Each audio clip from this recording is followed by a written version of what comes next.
আমি একটা বিষয়ে কথা বলি।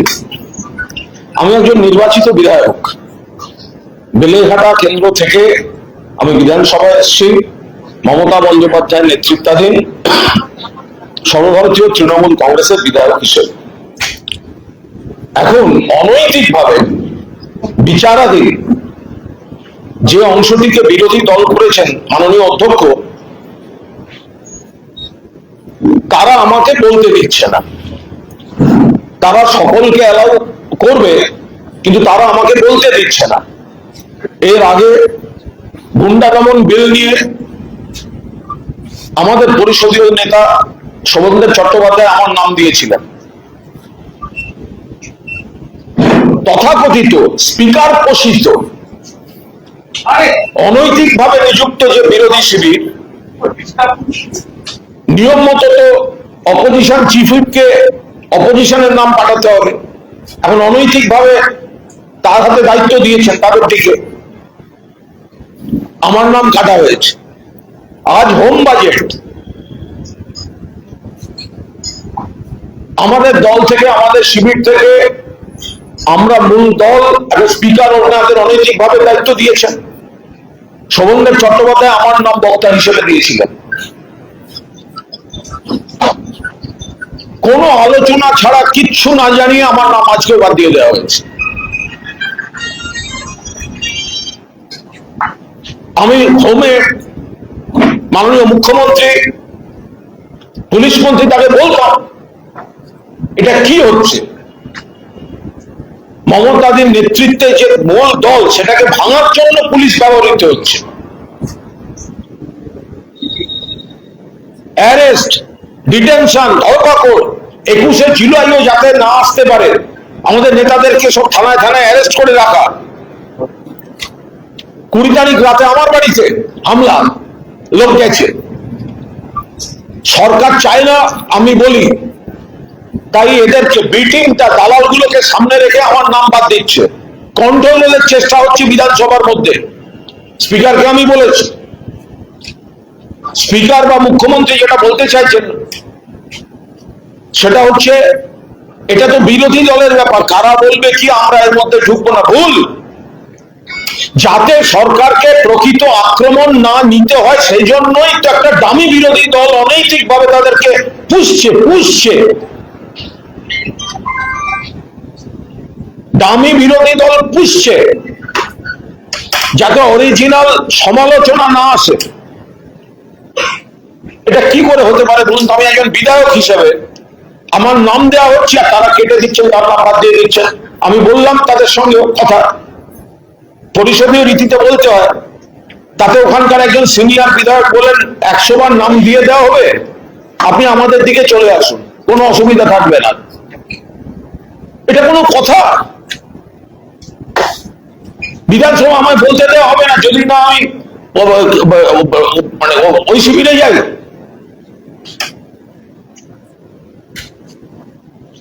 কিভাবে বলতে হয়, কখন বলতে হয়, সব আমাকে শেখাতে হবে না। কিন্তু এত বড় অন্যায়টা বিধানসভায় কি করে হচ্ছে? আর স্পিকার সেটা দেখছেন, লিডার অফ দ্য হাউস মুখ্যমন্ত্রী সেগুলোকে মদত দিচ্ছেন আর বলছেন ওগুলো বিরোধীদের ব্যাপার। আপনারাই তো বিরোধীদের ভেঙে আপনারা নিজেদের পোষা বিরোধী শিবির তৈরি করছেন, যাতে আপনাদের নিরাপদে আপনারাই সরকারে থাকবেন, আবার অফিসিয়াল বিরোধী পক্ষে আপনাদের লোকই বসাবেন, আপনারাই ঠিক করে দেবেন। পুলিশ প্রশাসনকে ব্যবহার করা হচ্ছে ওইদিকে এমএলএদেরকে পাঠিয়ে দেওয়ার জন্য। আমি এর তীব্র নিন্দা করছি এবং আজকে হাউসে কিন্তু আমি এর প্রতিবাদ করব। একজন নির্বাচিত বিধায়ক, তার দলনেতা তার নাম দিচ্ছেন, কিন্তু আমাকে বলতে দেওয়া হচ্ছে না। বালিশ শিবিরকে সামনে রেখে বা ব্যবহার করে সরকার পক্ষ প্রকৃত সমালোচনা এড়াবার জন্য কি অফার, এদিকে চলে আসুন, আমরা লিস্টে নাম দিয়ে দেবো। চিফ হুইপ বলছে আপনার সঙ্গে আমার ঝামেলা নেই, কিন্তু আমার উপর ইনস্ট্রাকশন আছে, আপনার নামটা দেয়া যাবে না। শোভনদেব চট্টোপাধ্যায় নাম দিতে গেছে, বলছে যার নাম দিন অ্যালাউ করে দেবো, আমার উপর ইনস্ট্রাকশন আছে এই ব্যক্তিকে বক্তৃতা করতে দেওয়া যাবে না। ইনস্ট্রাকশন কার? ওই বালিশাটা নাকি এর পেছনে শাসক দলের কেউ আছেন? এটা কি করে হতে পারে যে একজন যাকে টাইম অ্যালট করার জন্য তার টিমের লিডার দিচ্ছে না, তাকে টাইম অ্যালট করা হচ্ছে না এবং তাকে নাম বাতিয়ে দেওয়া হচ্ছে? সেন্সিটিভ যে বিষয়গুলো আসছে, যেখানে সরকারের বিরোধিতা করার সমস্ত রকম অবকাশ আছে, সেখানে তাকে বলতে দেওয়া হবে না। আমি এর তীব্র নিন্দা করছি। বিধানসভায় নির্দিষ্ট ইস্যুতে বক্তব্য রাখা একজন বিধায়কের অধিকার এবং কর্তব্য। সংকীর্ণ দলীয় প্রতিহিংসাপরণ রাজনীতিতে আমার সেই অধিকার খর্ব করা হচ্ছে। একাধিক গুরুত্বপূর্ণ বিলে আমার নাম দেওয়া হচ্ছে, কিন্তু সেই নাম শোভনদেব চট্টোপাধ্যায় দিলেও কেটে দিচ্ছে। কোন আখরুজ্জামান নিজের এলাকায় ঢুকতে পারছে না, এখানে বসে দালালি করছে বিজেপি। আখরুজ্জামানের এলাকার মানুষ জেনে রাখুন, আপনাদের বিধায়ক এখানে বিজেপির পা চাটছে, বিজেপির দালালি করছে এখানে বসে। আপনারা ভোট দিয়েছিলেন বিজেপির বিরুদ্ধে বলার জন্য, আপনারা ভোট দিয়েছিলেন তৃণমূলকে, মমতাদির প্রার্থী আখরুজ্জামানকে। আখরুজ্জামানের সঙ্গে আমার কোনো ব্যক্তিগত ঝগড়া নেই। আমার নাম কেটেছে তো আজকে নিজে বলতে উঠবে, ওর বক্তৃতা শুরুও করবে, ও শেষ করতে পারবে কিনা সেটা ওর দায়িত্ব। বলছি, যখন বিধানসভার অন্দরে আপনাদের এই সমস্যা চলছে, একই সমস্যা পার্লামেন্টে দেখা গেছে। এনসিপি এর সদস্যদের কল্যাণ বন্দ্যোপাধ্যায় চুক্তি করেছেন, তারা গিয়ে স্পিকারের কাছে গিয়ে নালিশ করেছেন কল্যাণ বন্দ্যোপাধ্যায়ের বিরুদ্ধে। কাবুলি গস্তরা কি বলবেন? একই সমস্যা দেখা যাচ্ছে। ওখানে তো 20টা বেইমান। 24 সালে যারা এমপি হয়েছেন কোন ভোটে হয়েছেন? বিজেপি বিরোধী মানুষ তাকে ভোট দিয়েছে মমতা বন্দ্যোপাধ্যায়ের প্রার্থী হিসাবে 5 বছরের জন্য। ওনাদের ভোট আবার 29-এ। মাঝপথে কি করে তাদের দল বদলে যেতে পারে? কি করে তারা দলের বিরুদ্ধে যেতে পারে? তো বেইমান নন, বড় বড় কথা। এক বিচিত্র পথ ছিল, খাটের মোড়া দেখলাম, বলছেন আমি কতবার জিতেছি। আরে তোর বায়োডাটা কে এসেছে? তুই বারবার বেইমানি করে দিস, সেইটা তুই মনে রাখ।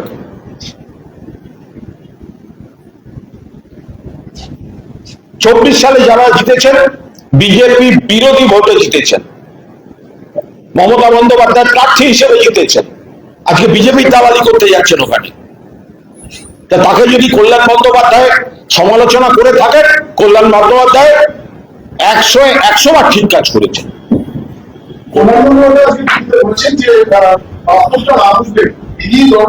আমি একটা কথা বলি, আমি জানি কল্যাণ বন্দ্যোপাধ্যায়ের বক্তব্য নিয়ে আপনারা আমাকে প্রশ্ন করবেন। আপনাদের চ্যানেলে যথেষ্ট সময় দিয়ে কল্যাণদার কিছু বক্তব্য দেখানো হচ্ছে, যে সময়টা গতকাল সমাবেশের চেহারা দেখাবার জন্য আপনারা ব্যবহার করেননি। মিডিয়া চ্যানেলগুলি সমাবেশের যে আকৃতিটা ছিল মমতা বন্দ্যোপাধ্যায়ের সমাবেশের, সেই আকৃতি, সেই ছবিটা দেখাতে আপনারা যে সময়টা ব্যবহার করেননি, আজকে কল্যাণদার কিছু কিছু বক্তব্য নিয়ে আপনাদের সেগুলো দেখাবার অনেক সময় আছে। আমি আপনাদের বলি, কল্যাণদা একজন সিনিয়র সাংসদ, বিশিষ্ট আইনজীবী, মমতা বন্দ্যোপাধ্যায়ের দীর্ঘ দিনের সৈনিক। কল্যাণদার বক্তব্যের উপর আমি বাড়তি কোনো কথা বলবো না। কল্যাণদা কিন্তু একটা কথা বলেছেন, বাকিটা ওনার কখনো কোনো জায়গায় কোনো বক্তব্য কোনো কিছু মনে হলে, আর যারা মমতা দি আর কল্যাণদার মধ্যে ঢুকতে চাইবে কোনো একটা দুটো সংলাপ নিয়ে, অকারণ ঢুকছেন। দুদিন বাদে দেখবেন কল্যাণ বন্দ্যোপাধ্যায় মমতা বন্দ্যোপাধ্যায়ের পাশেই আছেন। একটা সাদা কাগজ দিন, সাদা কাগজ কেউ দিন, আমি সই করে দিচ্ছি। কল্যাণ বন্দ্যোপাধ্যায় মমতা বন্দ্যোপাধ্যায়কে ছেড়ে যাবেন না। ফালতু দু একটা মুহূর্তের কোনো বক্তব্য নিয়ে আপনারা কথা বলছেন। কল্যাণ বন্দ্যোপাধ্যায়ের যে আজকে প্রেস মিট, যেটা নিয়ে আপনারা যে লাইনগুলো আপনারা আমায় বলবেন না, কল্যাণ বন্দ্যোপাধ্যায় কি বলেছেন? আমার কোনো আপত্তি থাকলে আমি দলেই বলবো, আমি দলের সৈনিক, আমি দল ছেড়ে যাব না। দুই, কল্যাণ বন্দ্যোপাধ্যায় আর একটা কথা বলেছেন, ওই 60 জন আর 20 জনের মধ্যে আমাকে ধরবেন না, অর্থাৎ বেঈমানদের মধ্যে আমাকে ধরবেন না। ফলে বাকি কল্যাণদার কোনো উক্তি নিয়ে কোনো মন্তব্য করবো না।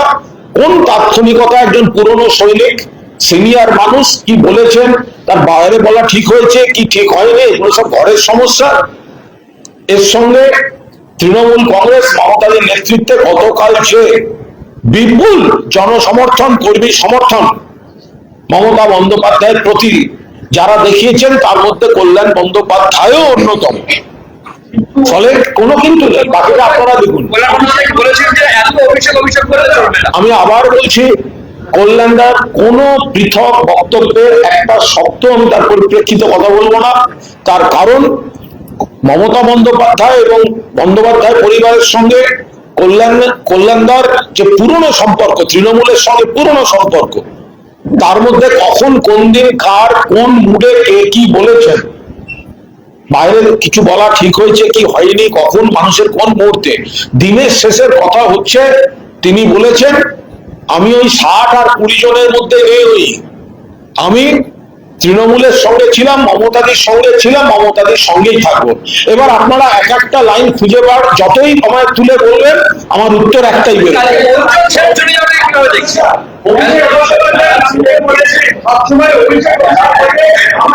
আপনি কি আপনার আগের প্রশ্নকর্তার একই লাইনটা শুনতে পাননি? আপনাকে নতুন করে একই প্রশ্ন করতে হবে? আমি আগের উত্তর যেটা দিয়েছি ওইটা কেটে আপনার প্রশ্নের উত্তরের সঙ্গে পেস্ট করে একটা ব্যস্ত আইনজীবী, তার কোনো একটা জরুরি মিটিং বা কিছু থাকতেই পারে। কল্যাণদা তো পুরোপুরি ছিলেন, তারপরে পোস্টও করেছেন। কল্যাণদার ফেসবুক দেখুন না, পোস্ট করেছেন, ছবি পোস্ট করেছেন, বড় জনসভার ছবি। কল্যাণদা কি সুন্দর স্লোগান দিচ্ছিল দেখেছেন? একবার তো আমিও কল্যাণদার সময় গলা মেলাচ্ছিলাম। যারা ছেড়ে গেছে এবং যারা হয়ে গেছে বিভিন্ন সময় তারা একটা নামকে আপনি বলছেন অভিষেক বন্দ্যোপাধ্যায়কে নিয়ে জমায়েতের ছবিটা কাল দেখানোর সময় হয়নি। লাইভ তো দিদিমণির মুখটা হয়েছে, 100 বার দেখাবেন। জনসভার ছবিটা দেখানোর একটুখানি সময় সুযোগ হলো না? না, এই বিষয়টা না, আপনি ওরাই আসুন, সমাবেশে দেখানোর সুযোগ হলো না। আপনার ন্যারেটিভে আপনি দেখাবেন, আর আপনার ন্যারেটিভে আমার চলতে হবে, সেটা তো কোনো কথা নয়। এই মুহূর্তে বড় খবর, সেটা হচ্ছে কল্যাণ বন্দ্যোপাধ্যায়কে স্পিকার সাসপেন্ড করেছেন পুরো বাদল অধিবেশনে সংসদের ভেতরে অশালীন আচরণ করার জন্য। তো এটা হচ্ছে কল্যাণ বন্দ্যোপাধ্যায়কে যেভাবে স্পিকার সাসপেন্ড করেছে, এটা চূড়ান্ত অগণতান্ত্রিক। কল্যাণ বন্দ্যোপাধ্যায় সর্বভারতীয় তৃণমূল কংগ্রেস এবং মমতা বন্দ্যোপাধ্যায়ের সৈনিক, বিশিষ্ট সাংসদ এবং আইনজীবী। যেখানে বেঈমানগুলোকে প্রোটেকশন দিচ্ছে স্পিকাররা, লোকসভাতেও যা, বিধানসভাতেও তাই। তো কল্যাণ বন্দ্যোপাধ্যায় বেঈমানদের বিরুদ্ধে কথা বলেছেন, তাকে সাসপেন্ড করছেন বেঈমানদের প্রোটেক্টররা। ফলে সরকার পক্ষ, দিল্লির স্পিকার, তারা কল্যাণ বন্দ্যোপাধ্যায়ের উপর আক্রমণ করছেন সংসদীয়। তার কারণ যে তাদের পোষ্যপুত্রদের, তাদের দালালদের কল্যাণ বন্দ্যোপাধ্যায় অ্যাটাক করেছেন। কল্যাণ বন্দ্যোপাধ্যায় যা করেছেন বেশ করেছেন। দিল্লিতে যে আন্দোলন চলছে সেই আন্দোলনের পরিপ্রেক্ষিতে গতকাল মুখ্যমন্ত্রী, প্রাক্তন মুখ্যমন্ত্রী মমতা বন্দ্যোপাধ্যায় তিনি বলেছেন যে তিনি আন্দোলনের সঙ্গে থাকবেন। ইতিমধ্যে আমরা দেখছি রাহুল গান্ধী থেকে শুরু করে তার শরীর রয়েছে। এটা কি ওই আগেকার ইন্ডিয়া বা ইন্ডিয়া সেই জোটটাকে সবচেয়ে এ বিষয়ে যা বলার আমাদের নেত্রী মমতা বন্দ্যোপাধ্যায় বলেছেন।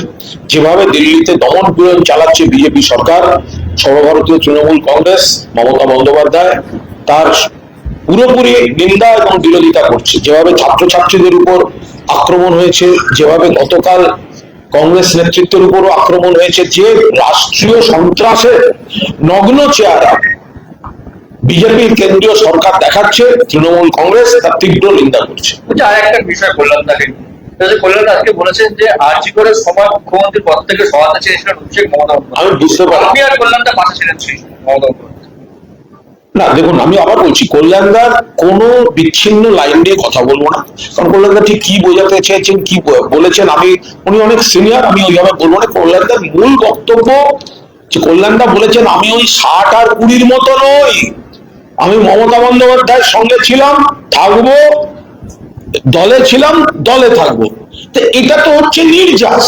আমি আবার বলছি, কল্যাণদা বা মমতাদির যা পুরনো সম্পর্ক, এর মধ্যে অকারণ ঢুকে যদি আপনারা একটা ব্রেকিং নিউজ বলে যা চালাবেন, সেগুলো থেকে আবার সরে এসে দেখাতে হবে কিন্তু কল্যাণ বন্দ্যোপাধ্যায় তৃণমূলের একজন নির্ভরযোগ্য নিষ্ঠাবান সৈনিক।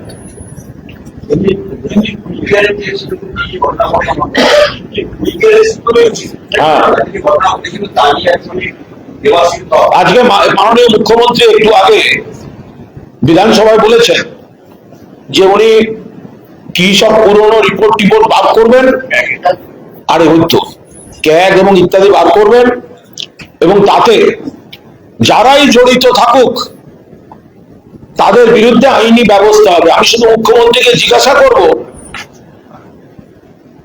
যে যারা আপনার পুলিশের কথায় বা আপনাদের কথায় তৃণমূলের সঙ্গে দূরত্ব তৈরি করে ভালো তৃণমূল বলে আপনাদের স্পিকার যাদের মাথায় হাত বুলিয়ে পথ দিচ্ছেন, তারা রেহাই পেয়ে যাবে না তো? কারণ মুখ্যমন্ত্রী এর আগে যাদের কথা বলেছেন, এর আগে একজনের নাম বলেছেন যে ৮০টা থেকে ৯০টা বেআইনি কনস্ট্রাকশন আছে। তারপর দেখা গেছে ভালো তৃণমূল, মুখ্যমন্ত্রী আর তার নাম বলছেন না, তারাতলায় বাড়ি ভাঙা, মুখ্যমন্ত্রী নিজে একটা কাগজ বের করে বলেছেন দেখুন কার সই আছে। একদিনের মধ্যে সে ভালো তৃণমূল তথাকথিত, মুখ্যমন্ত্রী আর তার কথা বলছেন না। তাহলে মুখ্যমন্ত্রী এই যে কথাগুলো বলছেন আইনি ব্যবস্থা হবে যত বড় নেতা হোক, এগুলো হচ্ছে চাপ দিয়ে ভয় দেখিয়ে থ্রেট পারসেপশন তৈরি করে তৃণমূল থেকে দূরত্ব তৈরি করে আমাদের কাছে চলে এসো, আমার পুলিশ ব্যবস্থা নেবে না, আর ওদিকে থাকলে পুলিশ হেনস্থা করবে। পরশুদিন রাত্রেবেলা আমার বাড়িতে গুন্ডা দল পাঠানো হয়েছিল। আমি কলকাতার পুলিশ কমিশনার, কলকাতা পুলিশকে ট্যাগ করে এক্স হ্যান্ডেলে পোস্ট করেছি। এদের উদ্দেশ্য ছিল আমি যাতে সবার জন্য বাড়ি থেকেই না বেরোতে পারি। এটা হচ্ছেটা কি? তারপর পুলিশ গিয়ে ব্যারিকেড করেছে মাঝরাত্রিরে 2টোর সময়, বহিরাগত বাহিনী ঢুকে পাড়ার মধ্যে এ বাড়িতে ও বাড়িতে খোঁজ। এটা হচ্ছে কি? একটা গোটা পুলিশ প্রশাসন গুন্ডামিকে মদত দিচ্ছে, ব্যবহার করা হচ্ছে মমতাদির নেতৃত্বে যে সর্বভারতীয় তৃণমূল কংগ্রেস, সেখানে ভয় দেখিয়ে দূরত্ব তৈরি করার জন্য বক্তা হিসেবে আমার নাম কাটা হচ্ছে, আর ওখানকার সিনিয়র নেতা আমাকে পরামর্শ দিচ্ছেন আপনি এদিকে চলে আসুন, যত ইচ্ছে বক্তৃতা করুন। এর মানে কি? তাহলে মুখ্যমন্ত্রী এই যে যত বড় নেতা হোক ব্যবস্থা নেব, ব্র্যাকেটে লিখে দিন না যে বিজেপির বি টিমে নাম লেখালে পুলিশ তখন দেখতে পাবে না। বলছি গতকাল সিআইডি তদন্তে দাবি করে নির্বাচিত তৎকালীন পুলিশ সুপার ছিলেন, এখন উত্তরে তার বক্তব্য তৎকালীন মুখ্যমন্ত্রী বন্দ্যোপাধ্যায় দুষ্কালীনমূলক তার বক্তব্য দিয়েছিলেন এবং তার নামে এফআইআর আছে, নতুন করে সিআইডি তদন্ত। দেখুন এখন যেটা দাঁড়িয়েছে, যার যা ইচ্ছে পুরনো কোনো ঘটনার উপর দাঁড়িয়ে একটা করে স্টেটমেন্ট, একটা করে তদন্ত এবং তারপরেই টার্গেটেড হ্যারাসমেন্ট। ফলে যা যা দেখা যাচ্ছে এখন কি হচ্ছে পরের কথা, পুরো অতীতের খাতায় খেলে দিয়ে কোনো একটা অভিযোগ খাড়া করে দেওয়া, কারোর একটা নাম জুড়ে দেওয়া, কাউকে টার্গেট বা মেলাইন করার জন্য এগুলো চলছে। বলছি আপনারা বলছেন যে রক্ষা কবচ দিতে এটোপক্ষ শিবিরে সবাই যাচ্ছে, কিন্তু সেই শিবিরে যাওয়ার পরও মদন মিত্র কিন্তু ইডি ডেকে পাঠিয়েছে, তার পরিবারকে ডেকে পাঠাচ্ছে। এই ডেকে পাঠানো আবার কি? অ্যাকশন ডেকে পাঠাবে, চা খাবে। আমি মদনদা বলে বলছি না, মদনদা আমি কোনো ব্যক্তিগত আক্রমণ করছি না। এসব আইওয়াস ডেকে পাঠানোর কোনো মানে কি আছে? অভিযোগ থাকলে অ্যাকশন দেখবে লোকে, অভিযোগ থাকলে অ্যাকশন দেখবে। মদন মিত্রের ক্ষেত্রে কি অভিযোগ? মদন মিত্রের ক্ষেত্রে যেটুকু ইডি সূত্রে জানতে পেরেছি যে একটি বিশেষ অভিজাত ক্লাব, সেখানে মদনদা চাকরি করতেন বলেই হয়তো একটা কোনো পেমেন্ট আসতেন বা এরকম একটা ব্যাপার ছিল। হঠাৎ দেখা গেছে এই পেমেন্টটা যার কাছ থেকে যার কাছে আসার কথা সেগুলো একটু বদলা বদলি হয়ে গেছে, যেটা পিএমএল এর আন্ডারে পড়ে যায়। এখন ভালো তৃণমূলে চলে গেলে পিএমএল এ থাকবে না থাকবে না সেটা 2-4 দিনের মধ্যেই বোঝা যাবে। তবে নেক্সট সিবিআই বা ইডি অফিসে কোনো না কোনো দরকারে বা আমার ওইসব বাইরে যেতে গেলে ইয়ে দিতে হয় ওয়ে দিতে হয়, যাব। আমি ওনাদেরকে একদম চিঠি দিয়ে বলে আসবো আপনাদের এই অফিসগুলো মিসইউজ হয়ে যাচ্ছে। এখানে অনেক ভালো যোগ্যতা সম্পন্ন অফিসার আছে সিবিআই ইডিতে, কিন্তু দল ভাঙাবার জন্য এতে আপনাদের ব্যবহার করা হচ্ছে। এবার আমাদের বক্তৃতা করতে গেলে অকারণ আপনাদেরকে অ্যাটাক করতে হচ্ছে। আপনারা এই রাজনীতিতে পড়ছেন কেন? যাদের নোটিশ দিচ্ছেন তাদের বিরুদ্ধে হয় ব্যবস্থা নিন, আর নইলে নোটিশটা খামোকা দিচ্ছেন কেন? দল ভাঙাবার জন্য আপনাদের ব্যবহার করা হচ্ছে ইডি আর সিবিআই কে। এতে ইডি আর সিবিআই এর ব্র্যান্ডটা আরো ক্ষতিগ্রস্ত হচ্ছে।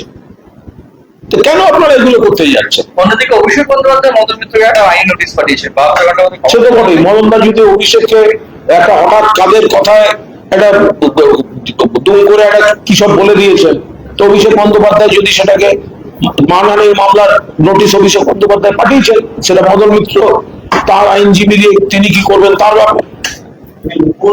যা নয় তাই একটা বলে দিলেন, একটা ভিত্তিহীন কিছু অভিযোগ করে দিলেন। এখন ওনাদের ওইদিকে ভালো সাজতে হবে। তো সব অভিষেক বন্দ্যোপাধ্যায় সে বা যে কোনো ব্যক্তি হবে, কারণ নামে যদি এরকম বলে দেয় সে কি শুনবে? তো অভিষেক বন্দ্যোপাধ্যায় সে আইনি নোটিশ পাঠিয়েছেন। এবার যিনি এই কথাগুলো বলেছেন তিনি সেটা কোর্টে প্রমাণ করুন যে তিনি সব ঠিক বলেছেন।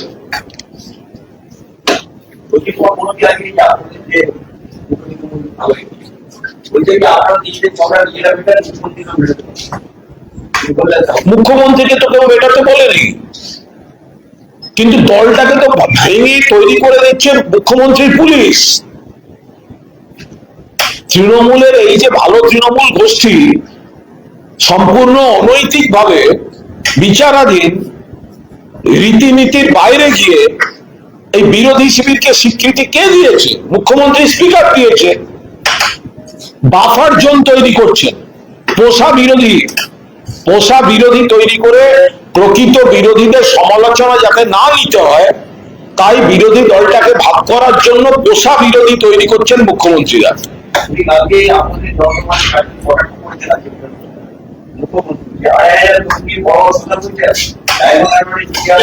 কালকে অন্তত ওখানে 1.5-2 লাখ মানুষ ছিল। যে যতখানি রাস্তাটা লম্বা পেছন, আমরা আইন মেনে সভা করেছি, অর্থাৎ কোন যতজনকে বলেছি। এবার যদি মানুষ যদি এসে যান আপনি কি করবেন? আমরা তো একজনকেও, মুখ্যমন্ত্রী জেনে রাখুন আপনার স্পন্সর্ড মেয়র ফ্লপ করেছে, সেই গায়ের জ্বালায় আমাদের ইয়ে করবেন না। আপনাদের স্পন্সর্ড, আপনারা ওই ইয়েগুলোকে তৈরি করেছেন, এমএলএদেরকে প্রভাবিত করে সরকার ওদিকে পাঠিয়েছে। আমাদের নেতা কর্মীদের কাল সারাদিনে কতজনকে অ্যারেস্ট করা হয়েছে? চুঁচুড়ায় অসিত মজুমদারকে সকালে অ্যারেস্ট, বিকেলে ছেড়ে দেয়া। সারা বাংলায় কতগুলো ছেলে মেয়েকে অ্যারেস্ট করে রাখা হয়েছে, রাস্তায় বাধা দেওয়া হয়েছে, হামলা হচ্ছে। কোলাঘাটে অর্ধেক ছেলেকে ওখানে বাধা দেওয়া হয়েছে। মুখ্যমন্ত্রী আর বিজেপি এখন নিতে পারছে না যে একটা টাকা নেই, অ্যাকাউন্ট ব্লক, একটা গাড়ি দিতে পারেনি পার্টি, এক গ্লাস জল দিতে পারেনি, খাবার দিতে পারেনি, রাত্রে থাকার ব্যবস্থা করতে পারেনি। তারপরে মানুষ, তৃণমূল কর্মীরা উপচে দিয়েছেন, নিতে পারছে না। আরে ওদের ওখানে ওই ফাঁকা চেয়ার, আরে ভাই তোরা মেয়র গেলেই কেন উত্তম মঞ্চে করতে পারতিস? মেয়র যাওয়ার কি দরকার? যখন চাটন বক্তৃতা দিচ্ছে পেছন ধুধু মাঠ, প্লাস্টিকের চেয়ার, উত্তম মঞ্চে করলেই তো হতো। 60টা নাকি এমএলএ, তারা নাকি করবে সভা, তারা নাকি দেখাবে জনসমাবেশ। তার মধ্যে তো ওই মানে যেটুকু প্যান্ডেল করে রেখেছিল সেটুকুও ভরাতে পারেনি।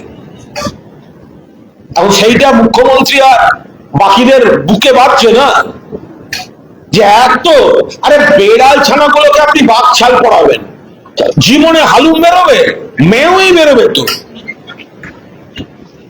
মুখ্যমন্ত্রী কিছু বেড়াল ছানা পুষছেন, বাঘের ছাল পড়াতে যাচ্ছেন পুলিশ দিয়ে। কালকে দেখেছেন হাল, বুক ফেটে যাচ্ছে নিজেদের পোষ্যপুত্রীদের এই হাল। আর এখানে মমতা বন্দ্যোপাধ্যায় সেখানে উত্তাল জনতা, সেই জন্য আজকে হতাশ হয়ে এই ধরনের রাগ বেরিয়ে যাচ্ছে। বলছি তৃণমূল এটা মুখ্যমন্ত্রী আমফান এইসব রিপোর্ট বেশ করা হবে, প্রকাশ করা হবে, এইসব দুর্নীতিও বলতেন যে এই 100 কোটি বড় বড় কথা সব উপস্থিতের উপর ব্যবস্থা নেবে। মুখ্যমন্ত্রী যখন বলেন যে আমি ব্যবস্থা নেব, এক নতুন মুখ্যমন্ত্রী সবে 2 মাস হয়েছে, তখন আমার মধ্যে একটা আস্থা তৈরি হয় যে মুখ্যমন্ত্রী বলছেন ব্যবস্থা নেব। একটা কাগজ দেখিয়ে বললেন তারাতলায় বাড়ি ভাঙান, কার সই রয়েছে জানেন, কাউকে ছাড়বো না। ব্যবস্থা উনি নিলেন না, যার সই সে ভালো তৃণমূল হয়ে গেল। কি করে আস্থা রাখবো মুখ্যমন্ত্রীর হুমকিতে? মুখ্যমন্ত্রী একজনের নাম করে বললেন তার আর তার ছেলে 80 থেকে 90টা বেআইনি কনস্ট্রাকশন, সে ভালো তৃণমূল হয়ে গেল, মুখ্যমন্ত্রী আর ব্যবস্থা নেন না। তাহলে মুখ্যমন্ত্রী এই যে ব্যবস্থা নেব, ছাড়বো না, কাদের বলছেন? এটা কি একটা থ্রেট পারসেপশন তৈরি করা যে তাড়াতাড়ি তৃণমূল থেকে আমার বি টিমে চলে এসো, বি টিমে চলে এসো? সেই দিন বুঝবো মুখ্যমন্ত্রী ব্যবস্থা নিয়েছেন যেদিন তথাকথিত ভালো তৃণমূলে যারা নাম লেখাচ্ছে নিজেদের অপরাধ বাঁচাতে, তাদের বিরুদ্ধে মুখ্যমন্ত্রীর পুলিশ আর সেন্ট্রাল এজেন্সি ব্যবস্থা নিতে শুরু করবে। সেই দিন বুঝবো উনি সত্যি ব্যবস্থা নিচ্ছেন। উনি কখনো বলছেন 100 কোটি, কখনো বলছেন 2500 লোক। আমরা সবাই একটু মনে করতে পারবো না, আমি একটা জিনিস বুঝতে পারছি না, এই উত্তর আমরা কেন দেবো? আপনারা তো সমাবেশটায় ছিলেন, আপনারা তো সমাবেশটায় ছিলেন। কেউ যদি ভুল ধারণা থেকে কোনো কথা বলেন, আমাদের উত্তর দেওয়ার, আমাদের যে সমাবেশটা, তার পাশে একটা টয়লেট ছিল, পাবলিক টয়লেট, তার সামনে একটা ভিড় ছিল, ওই অনেক দূর থেকে যারা এসেছেন টয়লেটে যাবে বলে, ওই ভিড়টাও মেয়র রোডের থেকে বেশি ছিল। আমাদের টয়লেট যাবে বলে টয়লেটের সামনে যে ভিড়টা ছিল, ওটাও মেয়র রোডের থেকে বেশি ছিল। যারা হিসু করতে গেছিল সেটাও কিন্তু মেয়র রোডের থেকে লোক বেশি ছিল। গাড়ি দেওয়া হয়নি, বাসে দেওয়া হয়নি, ট্রেনে হামলা করেছে, সংগঠকদের অ্যারেস্ট করে রেখেছে, খাবারের প্যাকেট নেই, জল নেই, দাঁড়াবার জায়গা নেই, রাত্রি বাসের জায়গা নেই। আর ওদেরকে তো নেমন্তন্ন করে এনে সুরেন্দ্রবাবুর পুলিশ ব্যবস্থা করিয়ে, এটা বিজেপি নিতে পারছে না, কষ্ট হচ্ছে যে পোষ্যপুত্রদের একটা ফ্লপ। আমি যদি কেউ মদত দেওয়ার পর এইভাবে ডোবাতো, এই ফ্লপ করতো, 3 দিন নীল ডাউন করে রাখতাম। তোদের উপর এত ভরসা করেছি, এত পুলিশ দিয়েছি, এত এমএলএ পাঠিয়েছি, তারপরে প্লাস্টিকের ফাঁকা চেয়ার দেখা যায় কি করে?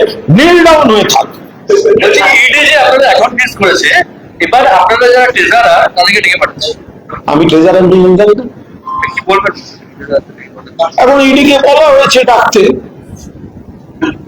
ইডি অফিসাররা কি করবে? তারা তো যথেষ্ট দক্ষ অফিসার, এটা তো রাজনৈতিক ভাবে নির্দেশ আসে সব।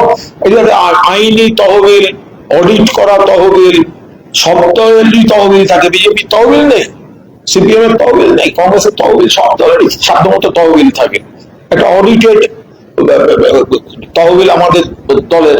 এবার সেখানে যদি ওনাদের কিছু মনে হয়ে থাকে, এগুলো কিন্তু এটা রাজনৈতিক মানে সম্পূর্ণভাবে, আচ্ছা আমাদের নয়, মানে রাজনীতিতে টার্গেট করে ওনারা এইসব কর্মগুলো করে যাচ্ছে। তো এবার ওই শিবিরের মানে লোক ভরানোর দায়িত্ব তো সব এরাই সব নিয়েছিলেন, এই রাষ্ট্রশক্তির লোকেরা। এবার ওইদিকে যত হতাশ হচ্ছে, তত বেশি টার্গেট করছে তৃণমূল, আমাদের মূল তৃণমূলের স্রোতকে। আগে বললেন যে ওনারা যদি ফান্ডটা পান তাহলে প্রত্যেক শহীদ পরিবারকে মাসে 10,000 টাকা করে। 1993 সালের 21শে জুলাই শহীদ ঋতব্রত বন্দ্যোপাধ্যায় কি শহীদ পরিবারদেরকে ভিখারি ভেবেছেন? তাদের অবদান আছে, তাদের আত্মসম্মান আছে। মমতা বন্দ্যোপাধ্যায় তখন কবি সুভাষ মুখোপাধ্যায় নেতৃত্বে কমিটি করেছিলেন, মানুষের কাছে আবেদন করেছিলেন, ব্যাংকে অ্যাকাউন্ট খোলা হয়েছিল, শহীদ পরিবারগুলির পাশে দাঁড়িয়েছেন। পরে সুযোগ মতো শহীদ পরিবারগুলিকে কাজের ব্যবস্থা করে দিয়েছেন। প্রত্যেক বছর তারপর থেকে তাদের সম্মান দেয়া এবং 21শে জুলাই তারিখটাকে সারা ভারতবর্ষের রাজনৈতিক ক্যালেন্ডারে প্রতিষ্ঠা করে দিয়েছেন। এটা বলতে লজ্জা করলো না চাটনের? চাটন ছিল কোথায় তখন? যারা এই শহীদদের মৃত্যুর পেছনে যে সরকার, চাটন তো সেখানকার লোক। এখন বলতে পারলো না যে আমরা সবাই চাঁদা তুলে দিচ্ছি, তহবিল পেলে দেব? এসব কি কথাবার্তা? তাহলে তোদের কি? যদি মন থেকে দেওয়ার হয়, মমতা বন্দ্যোপাধ্যায় এত বছর দায়িত্ব পালন করে দেখিয়ে দিয়েছেন। তোমরা নাকি 60 জন 62 জন, তোমরা যদি শহীদ পরিবারের পাশে থাকতে হয় তোমরা নিজেদের স্যালারি থেকে কেটে দাও।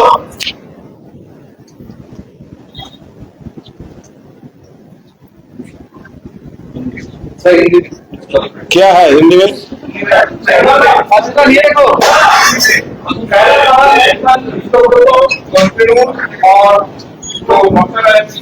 कोई भी तो तृणमूल नहीं, ताकिया तृणमूल बनना चाहिए, बालिश चाटन तृणमूल।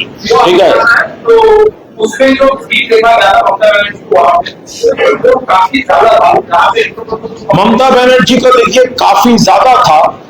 एक तो कितना सब प्रॉब्लम्स मुसीबत क्या क्या थे, एक भी हम ट्रांसपोर्ट अरेंज नहीं किया, टिफिन अरेंज नहीं किया, लंच नहीं किया, एक बोतल पानी भी नहीं दिया, और उनका खिलाफ कितना कितना कितना सब केसेस आ रहा है, पुलिस अरेस्ट कर रहा है, वो ऑब्स्ट्रक्ट कर रहा है।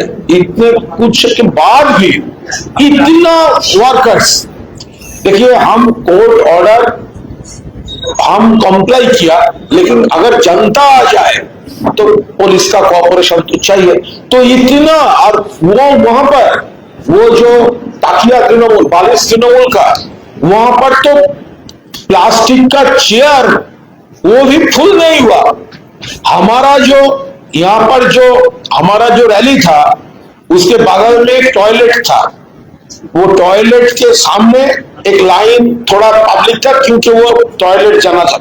वो जो भीड़ था टॉयलेट का सामने का, वो भी वो ताकिया तृणमूल का रैली से ज्यादा था।